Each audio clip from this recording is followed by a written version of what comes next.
Thanks for joining us for CBN Newswatch. I'm Wendy Griffith. Today, the time could be coming when major corporations and banks will persecute the church. This former senator had his bank account closed without warning. Was it because he's a Christian conservative? And others warn banks and businesses will eventually be coming for believers. Corporations like Walmart, Apple, and others are richer and more powerful than some countries in this world. They're going to use the power that they have within the corporations and every other institution to persecute the church.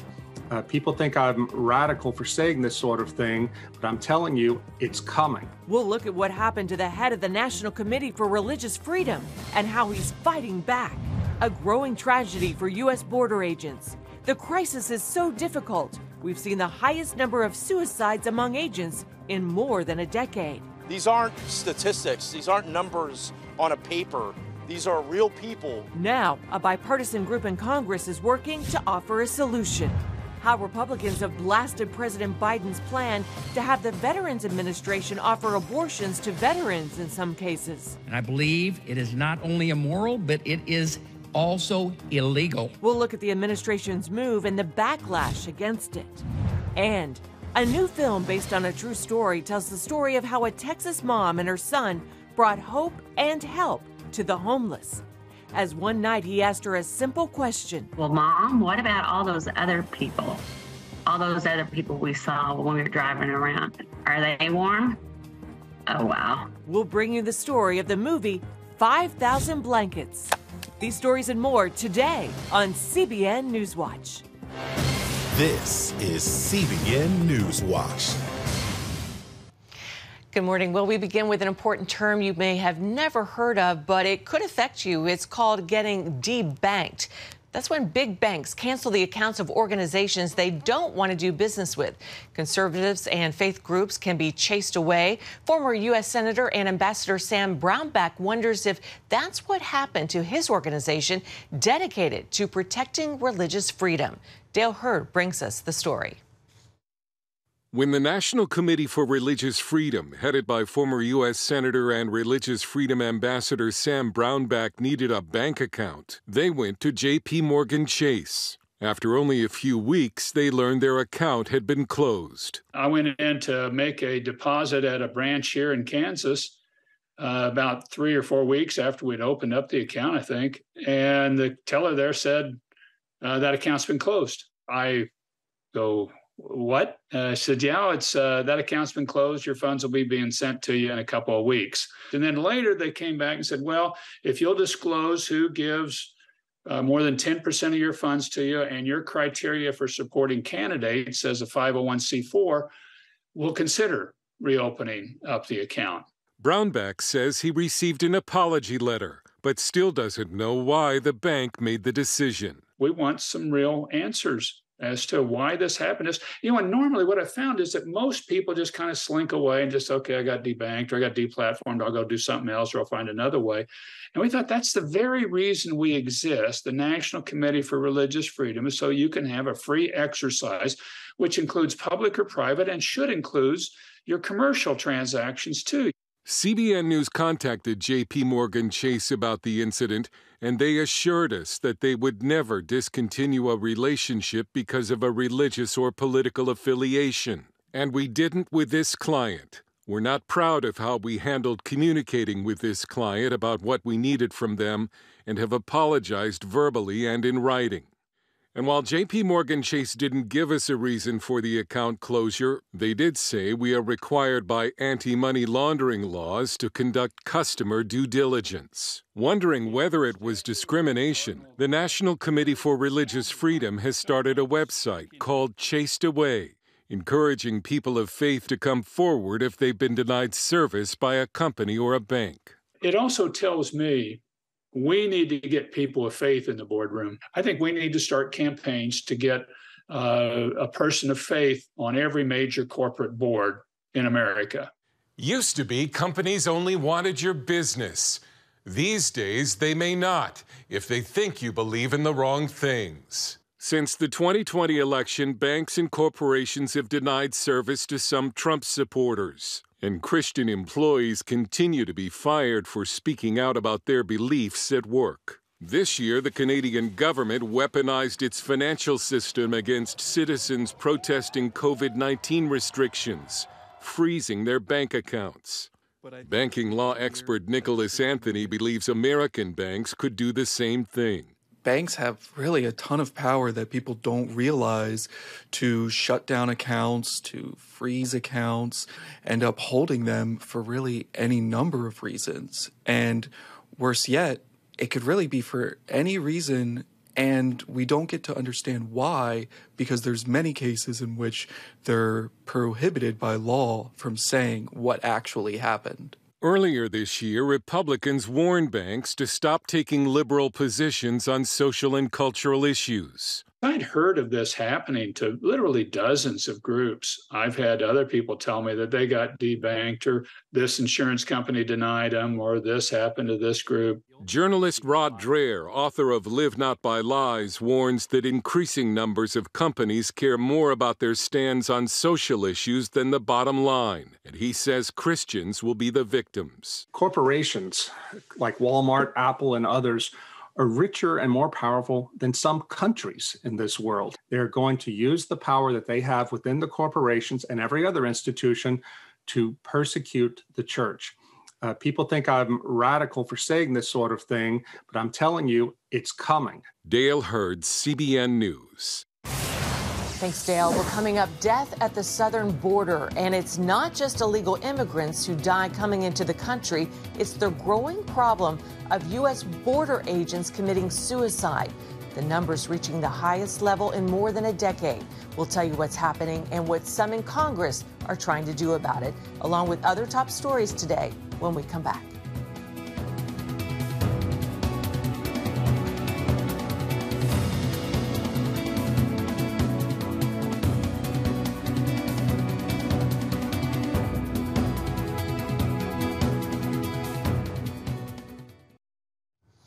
After a record number of suicides this year by Customs and Border Patrol agents, a bipartisan group of lawmakers is calling for more mental health services to provide them some help. Heather Sells has the story.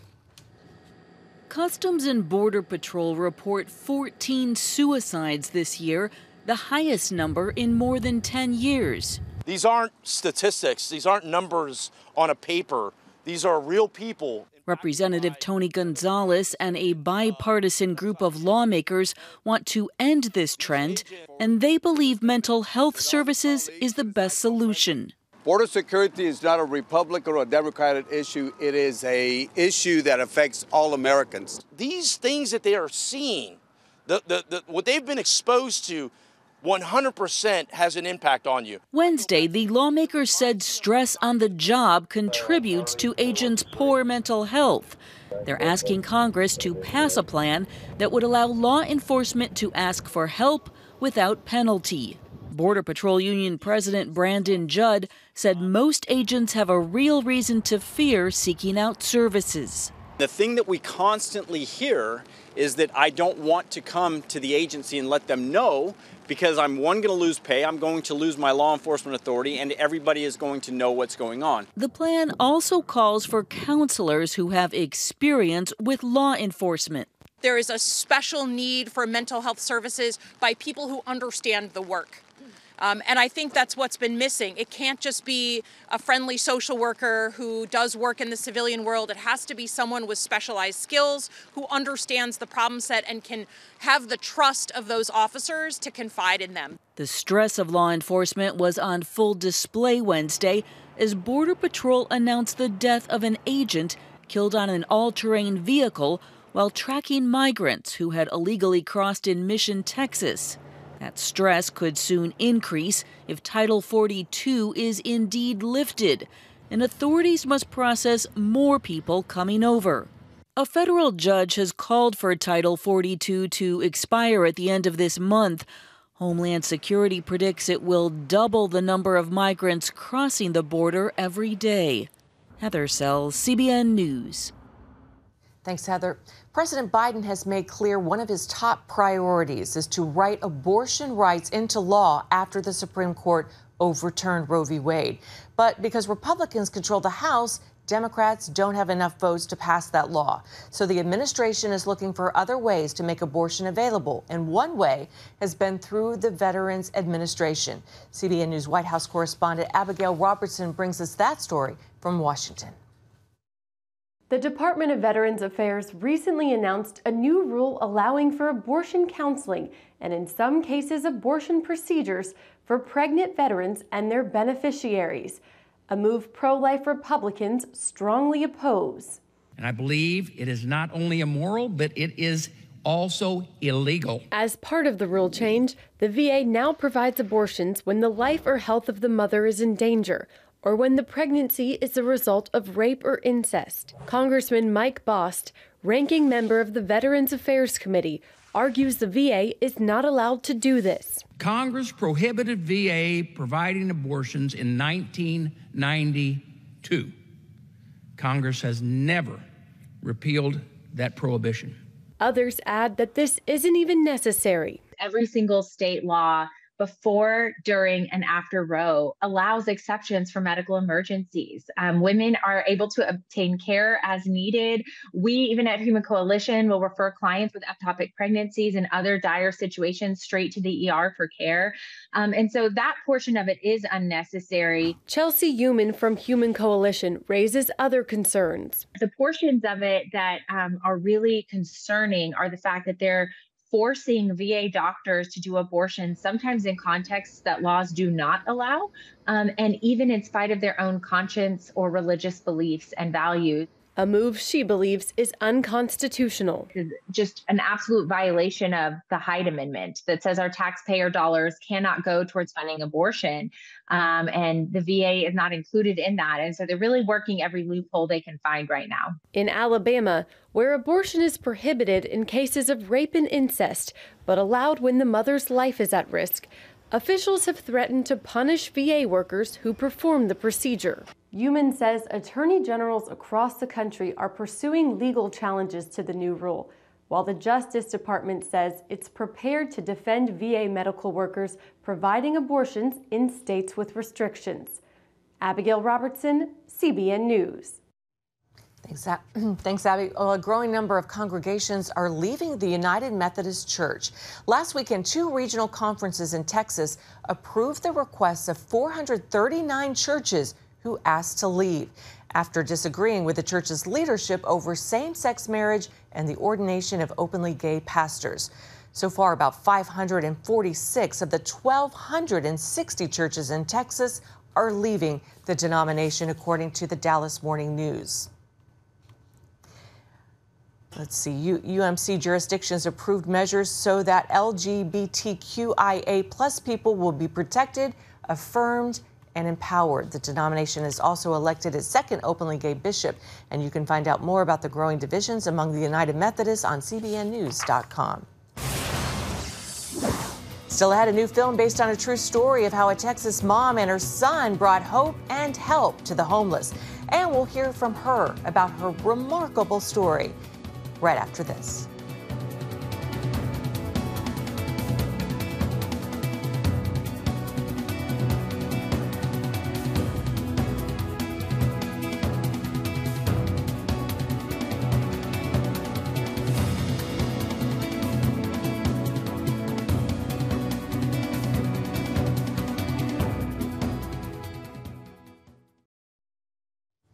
"5,000 Blankets" is a new film about a Texas boy and his mom who brought help and hope to the homeless. It's based on the true life story of Cindy Bunch and her son Philip. The Fathom event is set for release in theaters nationwide next week. Bunch shared her heartfelt story on this week's episode of The Global Lane. My husband suffered from schizophrenia, and he would often get off of his medications. And when that would happen, he would disappear. And he was a construction engineer working in downtown Fort Worth. So Philip and I would go looking for him in that area, and it's 2 blocks away from where he was working. 2 blocks away is the homeless district. And we just started driving around the homeless district. And Philip was introduced to a world that most children don't get to see. And actually, it was Philip's wish to start our nonprofit. I was putting him, actually, I was tucking him into bed one night after a long day of searching. And he just asked me a question. He said, "Mommy, are you warm?" And I said, "Yeah, baby." He says, "Do you think Daddy's warm?" Kind of took me back. And I said, "Yeah, I think Daddy's warm." And he goes, "Well, Mom, what about all those other people? All those other people we saw when we were driving around. Are they warm?" Oh, wow. And I just told him the truth. I told him, "No, baby, I don't think they're warm." And he says, "Well, we need to get blankets, lots and lots of blankets so we can warm them all up." And this kid did not stop.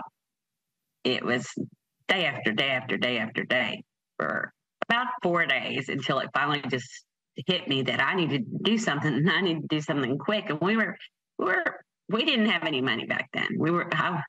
I was working 2 jobs and going to school at night, trying to get our lives back together. And I just typed up a letter, telling our story, and I made 1,000 copies of this letter. And literally, I stood on the streets of downtown Fort Worth and handed this letter about our life to everybody that walked by. And I'm an extremely shy person. So I was just kind of like, take this, take this, take this, take this, take this. Everybody that walked by. And a reporter called me up and he said, "We'd like to do an interview with you and your son." And I said, "Okay, that sounds great." So Philip and I did an interview with the channel here in Fort Worth. And he was 5.5 at the time. And the reporter asked him a question. He says, "Well, how many blankets do you want to collect?" And Philip said, 5,000 blankets. We're going to get 5,000 blankets. Wow. And then a screenwriter saw the segment and he called me up on the phone and he said, "I'd love to write a screenplay." And I didn't think much about it. And it's like, okay. So he called me back the next day and he said, "Can we meet?" So I met with him and it's history. Here we are. Well, and you obviously have a heart for the homeless. So does your son, Philip. The weather's getting colder now. What do you want our viewers to know about the homeless that they may not already know? What did you learn from your experience? That these people are human beings, just like anybody else. They all have a story. They deserve compassion. They deserve love. They deserve somebody to listen to them. Actually, if you sit down and you listen to them, you're going to know exactly what they need. But it takes that connection. You have to literally connect with these people because they're unseen. And people walk by them like they're not human. It bothers me a lot. It's hard to discern the ones who truly need our help. What's our responsibility as Christians to help them? I've heard a lot of Christians say we don't want to enable someone who's got an alcohol or drug habit. What do you say to them? Okay. I got a question. Yeah, I got an answer for that. Okay, so if someone's addicted to some kind of opiate, so I'll just leave it at opiate and alcoholism. Okay, if they do not get that drug or their alcohol, they will go into some will have seizures. They need it to sustain them, to keep them alive. And people don't seem to understand that. They say, "Oh, he's just an alcoholic. Oh, he's just a drug addict." That is not true. These people are human beings and they have an illness and it needs to be seen as such. Yeah, and I think the goal is to eventually get them to get off the drugs or the alcohol and be cured. But it's very hard the way the system is set up right now. The movie is 5,000 Blankets. It's out in theaters as a Fathom event, December 12th and 13th. Cindy, thanks so much for sharing with us. We appreciate your story. Oh, God bless you. And, let's get people moving. Let's get them out there. Let's get them helping. It takes all of us. It takes all of us to make a difference. Story. Thanks, Gary. Well, also on tonight's Global Lane program, a long, cold winter is ahead for Ukrainians with no end in sight to the war and their suffering. And an urgent warning to parents from the former Navy SEAL who says he is no longer transsexual.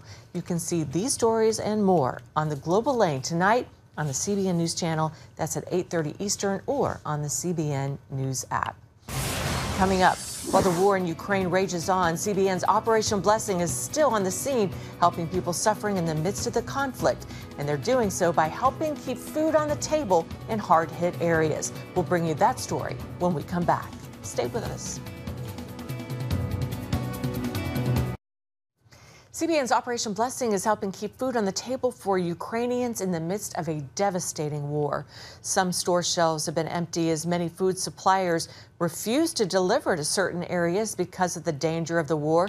The Social Bakery faces daily threats from artillery and falling shells in the hard-hit cities of Ukraine. The bakery is one of the only sources of food for families in the area. It was in danger of closing its doors when Operation Blessing stepped in to help. The bakery got the supplies they needed to keep food production in full swing and support for their staff as well. And Operation Blessing also provided a delivery van. Now families in the war-torn region can keep getting the food they need during this very difficult time. And they're coming up on 1 year of that war in February. So please keep the Ukrainians in your prayers because they need it. And you can find out more about what Operation Blessing is doing around the world and here in the U.S. by visiting ob.org. Well, that's going to do it for this edition of CBN News Watch. Remember, you can find more of our news programs on the CBN News Channel anytime or online with cbnnews.com. Thanks so much for watching and have a great day. God bless.